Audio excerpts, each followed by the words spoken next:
할렐루야. 오늘은 고난주간 마지막 아침입니다. 지난 한 주일 동안 함께 기도하고 또 함께 말씀 묵상한 사랑하는 성도님들께 감사드리고 또 여러분의 기도가 또 아름답게 응답되기를 간절히 바랍니다. 오늘 토요일 아침 우리 시편 119편 71절 말씀 함께 묵상하면서 기도하는 이 시간 되기를 원합니다. 시편 119편 71절 함께 읽겠습니다. 고난당한 것이 내게 유익이라 이로 인하여 내가 주의 율례를 배우게 되었나이다. 아멘.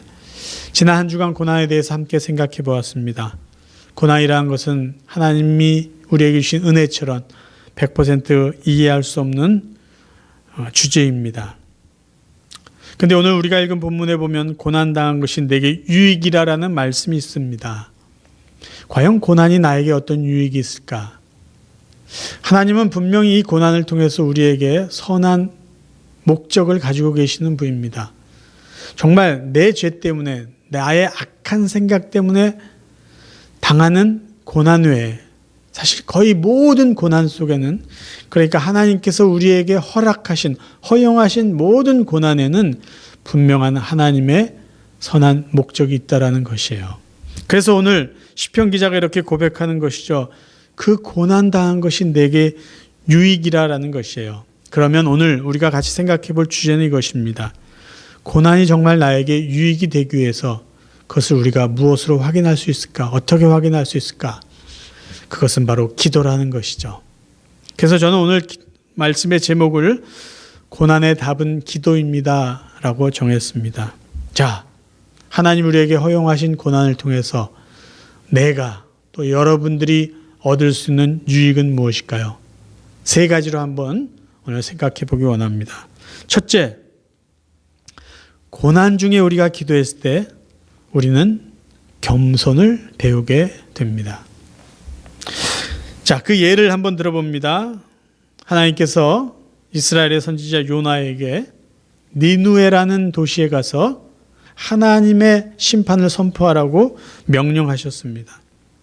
근데 요나는 하나의 명령을 순종하지 않고 니누에가 아닌 다시스 정반대쪽으로 배를 타고 도망을 갑니다. 그가 탄 배가 큰 풍랑을 만납니다. 얼마나 큰 심한 풍랑인지 배가 깨집니다. 거기에 탄 사람들이 다 죽게 될 정도로 정말 심한 풍랑을 만납니다. 그때 선장이 물론 이 미신적인 생각들이 있죠. 이 풍랑의 원인이 누구에게 있는지 제비 뽑자라고 합니다. 그래서 그 사람을 바다의 제물로 바치자, 그런 의도로 풍랑의 원인 제공자가 누군지를 찾습니다. 그런데 제비를 뽑았는데 요나가 뽑힙니다. 그리고 사실 요나는 그것이 자기 때문이라는 것을 인정해요. 바로 인정하고 자기를 바다에 던지라고 말합니다. 여기서 사실 굉장히 요나의 교만한 모습이 나와요. 자기가 즉시 회개하면은 하나님이 정말 요나 때문에 생긴 그 많은 사람의 어려움을 하나님께서 다 사라지게 해주실 텐데 요나는 그렇게 회개하지 않고요, 죽겠다라는 거예요. 내가 죽더라도 하나님의 말씀에 순종하지 않겠다. 굉장한 교만한 모습입니다. 사람들이 요나를 바다에 던집니다. 풍랑은 잔잔해집니다. 그런데 하나님은 요나를 포기하지 않습니다. 하나님은 요나를 살리기 위해 큰 물고기를 준비해 놓으셨습니다. 그리고 물고기 뱃속에서 자기가 살았다는 것을 깨달은 요나는 다음과 같은 고백을 합니다. 요나서 2장 1절부터입니다. 같이 한번 읽겠습니다. 요나가 물고기 뱃속에서 그 하나님 여호와께 기도하여 가로되 내가 받는 고난을 인하여 여호와께 불러 아뢰었사더니 주께서 내게 대답하셨고 내가 스올의 뱃속에서 부르짖었사더니 주께서 나의 음성을 들으셨나이다. 7절입니다. 내 영혼이 내 속에서 피곤할 때에 내가 여호와를 생각하였사더니 내 기도가 주께 이르렀사오며 주의 성전에 미쳤나이다. 8절 무릇 거짓되고 헛된 것을 숭상하는 자는 자기에게 베푸신 은혜를 버렸사오나 나는 감사하는 목소리로 주께 제사를 드리며 나의 소원을 주께 갚겠나이다. 구원은 여호와께로서 말미암나이다 하니라. 여호와께서 물고기에게 명하심에 요나를 육지에 토하니라. 요나는 진정한 고난을 통해서 자기가 하나님 앞에 얼마나 불순종한 인간인지, 자기가 얼마나 하나님 앞에 교만했는지를 깨닫게 됐고요. 그는 진심으로 회개를 합니다. 고난이 요나를 겸손하게 만들어준 것이죠. 사람들은 고난 앞에 겸손해질 수밖에 없습니다. 왜?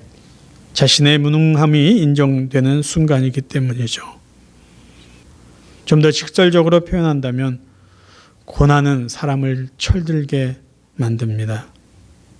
우리가 고난을 통해서 얻을 수 있는 유익이 무엇이냐라고 말할 수 있다면 우리는 고난 앞에 겸손해질 수 있다는 것입니다. 두 번째, 고난이 저희들에게 주는 유익은 무엇일까요? 우리는 고난을 통해서 우리에게 잠재되어 있는 능력을 확인하고 고난 중에도 능력 있게 살아갈 수 있게 됩니다. 그래서 저희들이 고난을 통해서 유익을 얻기 원한다면요, 우리는 고난 중에 있을 때 이렇게 기도하셔야 됩니다. 하나님, 이 고난을 빨리 사라지게 해주십시오가 아니라, 하나님, 이 고난 가운데 하나님 우리에게 믿음을 주시고 우리에게 지혜를 주시고 우리에게 능력을 주셔서 이 고난을 담대하게 물리치고 나아가게 주십시오 라는 기도죠. 왜? 만약에 하나님 고난을 빨리 없애주십시오 이 기도를 한다면 우리는 고난을 통해서 얻을 수 있는 유익을 놓치게 된다라는 것입니다. 성경에 나온 인물들의 예를 한번 들어보겠습니다. 예수님의 제자 베드로와 요한의 모습입니다.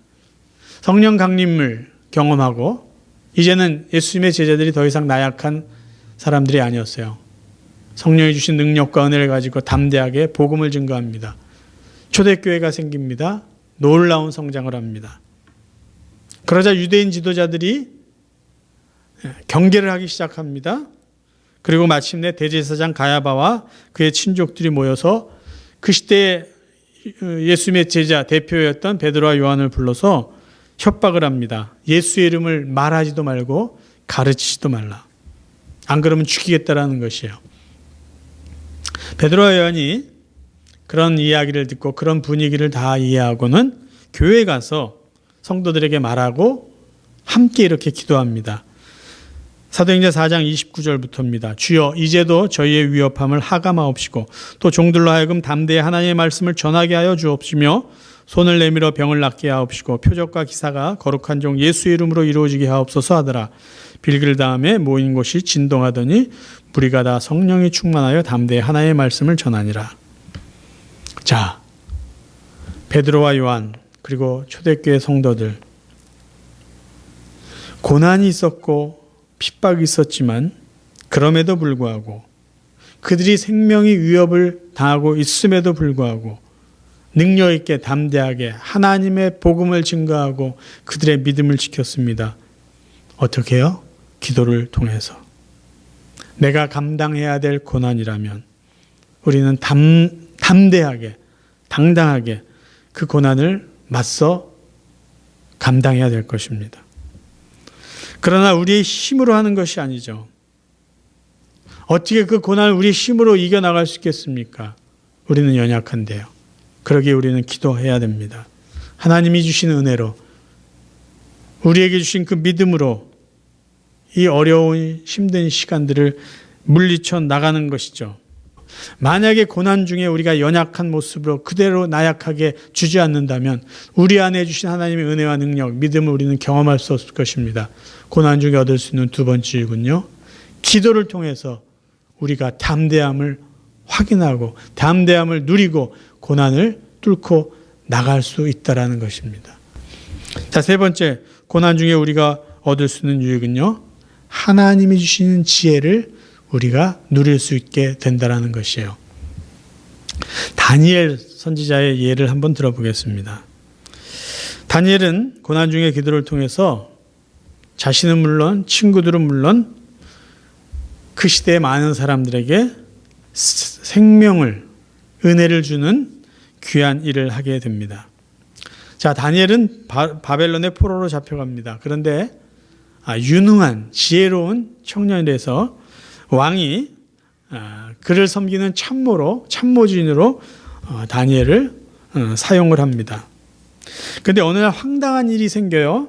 느부갓네살 왕이 꿈을 꾸었는데 자기 꿈이 무엇인지 알아내고 해석해달라는 것이에요. 그래서 점쟁이, 마술사, 요술쟁이, 점성가들을 불러서 내 꿈이 무엇인지 알려주고 꿈을 해석하라고 명령을 합니다. 그러니까 거기에 모였던 점쟁이, 이 마술사들이 왕이시여 무슨 꿈을 꿨는지 알려주십시오. 그럼 우리가 해석하겠습니다. 그래야 이야기가 되는데 꿈이 뭔지도 말하지도 않고 해석하라고 명령을 하니까 그 사람들이 도저히 할 수 있는 게 없어요. 그때 느부갓네살 왕이 화를 내면서 이것도 못하냐. 그러면서 그 바벨론 안에 있는 소위 똑똑한 사람들을 다 죽이라고 명령을 내립니다. 그러니까 그 바람에 다니엘하고 그의 세 친구도 이유도 없이 그냥 죽게 생겼어요. 그 소식을 들은 다니엘이 그 왕의 참모에게 가서 말해요. 시간을 조금 주십시오. 제가 그 꿈이 무엇인지 또 알고 해석해 드리겠습니다. 그리고 자기 집에 와서 이스라엘에서 같이 포로로 잡혀온 세 친구에게 상황 설명을 다 한 다음에 우리 함께 기도하자라고 말합니다. 자, 다니엘 2장 17절부터 19절까지 현대어 성경으로 제가 읽어드릴게요. 다니엘은 집으로 돌아와 세 친구인 하나냐와 미사엘과 아사랴에게 일이 이렇게 되었다고 말하였다.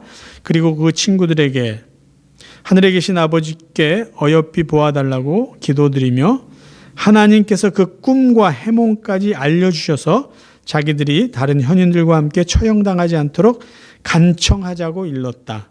그날 밤 다니엘이 기도하는데 하나님께서 환상을 보여주시면서 왕이 꾼 꿈의 비밀을 알려주셨다. 자, 기도했어요. 정말 고난 중에 있는데 다니엘은 자기 친구들과 함께 기도했습니다. 하나님이 그에게 지혜를 주셨어요. 그래서 다니엘이 느부갓네살 왕에게 가서 왕이셔 당신이 꾼 꿈은 이것이고 그 꿈의 내용은 이런 것입니다라고 해석을 해줘요. 그때 느부갓네살 왕이 감격해서 다니엘에게 절을 하면서 상까지 줍니다. 그리고 그가 이런 고백을 해요. 다니엘서 2장 47절 48절입니다. 그러고는 다니엘에게 이렇게 말하였다. 그대들이 섬기는 하나님이야말로 모든 신들 가운데서 뛰어나신 신이요 또한 모든 왕들을 당신 뜻대로 다스리시는 분이구나. 그러하시기에 그 비밀스러운 일을 밝히 드러내시지 않는가. 그대가 이 비밀스러운 일을 밝히 드러낼 수 있는 것도 바로 그대가 섬기는 하나님 때문이 아니겠는가. 그런 뒤 왕은 다니엘을 높은 벼슬자리에 앉히고 여러 가지 선물을 주었다. 곧 다니엘을 바벨론의 각 지방 책임자로 책봉하였을 뿐만 아니라 바벨론의 현인들을 관할하는 자리에 앉힌 것이다. 고난 중에 기도한 다니엘에게 주신 하나님의 은혜 무엇일까요? 지혜를 주셨습니다. 그 결과 하나님은 영광을 받으셨고요. 그 결과로 다니엘은 왕에게 인정을 받아서 더 큰 일을 할 수 있게 되었다라는 것이죠. 고난 중에 왜 우리가 기도해야 될까요? 다시 한번 반복드립니다. 우리가 고난 중에 있을 때 고난 자체를 빨리 없애달라는 이 기도보다 더 해야 될 기도는 뭐냐 하면 하나님, 이 고난 가운데 제가 하나님의 지혜를 얻기 원합니다. 하나님, 이 고난 가운데 하나님의 더 선한 뜻을, 하나님의 더 귀하고 놀라운 목적들을 깨닫고 그렇게 살기를 원합니다. 우린 그렇게 기도해야 된다는 것이에요. 왜? 그래야 고난이 우리에게 유익이 될 수 있기 때문이에요. 사랑하는 성도 여러분, 고난의 답은 기도로 얻을 수 있습니다. 삶의 한 부분이 사실 고난 아닙니까? 이 고난을 우리가 피해가거나 고난이 없는 삶을 원하기보다는 언제든지 닥칠지 모르는 이 고난 속에서 하나님 고난 가운데 하나님 주시는 은혜를 누리게 하옵소서.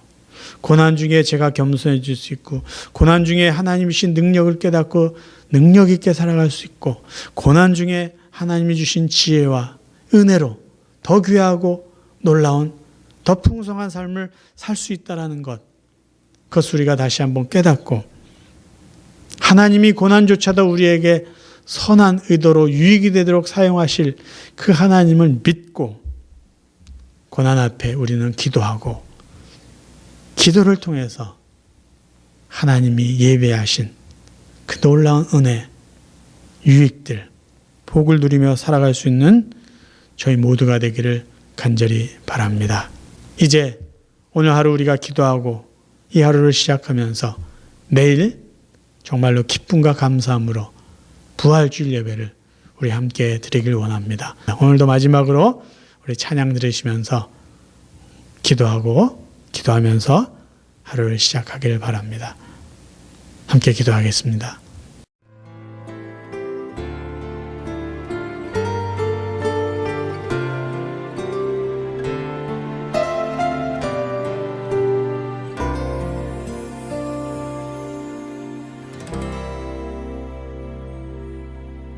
보혈을 지나 하나님 품으로, 보혈을 지나 아버지 품으로, 보혈을 지나 하나님 품으로 한 걸음씩 나가네. 보혈을 지나 하나님 품으로, 보혈을 지나 아버지 품으로, 보혈을 지나 하나님 품으로 한 걸음씩 나가네. 존귀한 주 보혈이 내 영을 새롭게 하시네. 존귀한 주 보혈이 내 영을 새롭게 하네.